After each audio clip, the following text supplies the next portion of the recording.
And well, what sort of impact does this running have on your body? You know, you must be getting injuries left, right, and centre. Um, when I did that first London Marathon, I got to, I think it was mile 21, and I seen this bloke, and he was bent over stretching right towards the end, and I was gradually finding it harder and harder throughout the race. And it's like there was a mag line in front of him. I ran through it, and then all my legs just seized up with cramp. So I went to the floor to touch my toes, stretch out my muscles, and try to carry on. But I just had hardly any energy, and just plodded through to the end. And at the time, I was disappointed, and I was always quite hard on myself.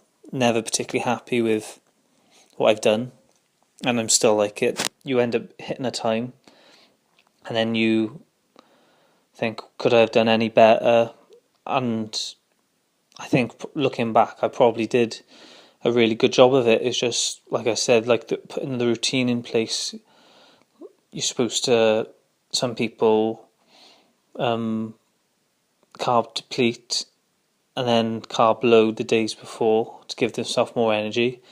It was my first marathon really, and you need a few years of good training to really get into the marathon properly. There's some people that are incredible short distance runners that would run a 5k in 15 minutes or quicker, but then if you're not training specifically for that distance, it'll find you out, and you can run the first half of the marathon as quick as you want, but gradually your muscles will tire and you can get to the end and you just struggle through.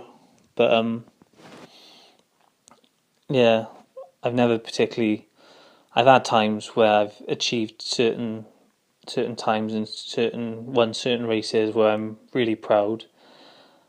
But I think you've got to really enjoy as much of it as you can. But I kind of think also how hard I am on myself is why I'm not satisfied, is why I keep striving to be better. Because if I turned up to that first 5k and I was happy with 1916, I would have just kept doing the same thing. I wouldn't have really pushed myself as far as I can. And you have certain times in mind that you'd like to do, but really it's just seeing how far you can go and seeing just seeing what you can actually make your body can achieve. It's the ultimate aim. But when I started, like I said, doing sub 16 for a 5k was a dream, and I've done that now. And but then is the next target. I want a sub 15. I want a sub 30 10k, and that goal's going to keep moving forward. Yeah. Yeah. So, if obviously you've been running now for quite a while now, and you said you've done these London marathons, what's your probably biggest tip or any key points for someone who wants to get into running?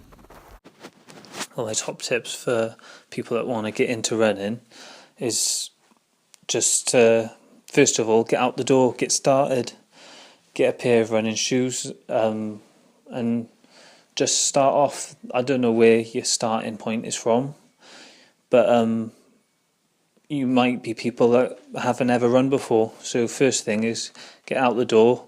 You might only be able to run to the end of the street, but then go gradually start walking and try to build in more running into it. And then next time you just go further, you go quicker, you keep building and gradually keep up in the speed and up in the intensity of your training. But also, I think the main thing with running is to try to stop injuries and getting your recovery right, because you'll end up getting quicker from the more training, and you'll keep doing more and more, but then your body will break down, and in the long term then you would have been better off just gradually building. And yeah, you need to, a lot of people's got certain ideas of things they should be doing, what they've heard they should be doing, which aren't always right, like stretching before you go running. It's not a good idea because you shouldn't stretch cold muscles. You want to warm them up gently and mainly stretch at the end of your run.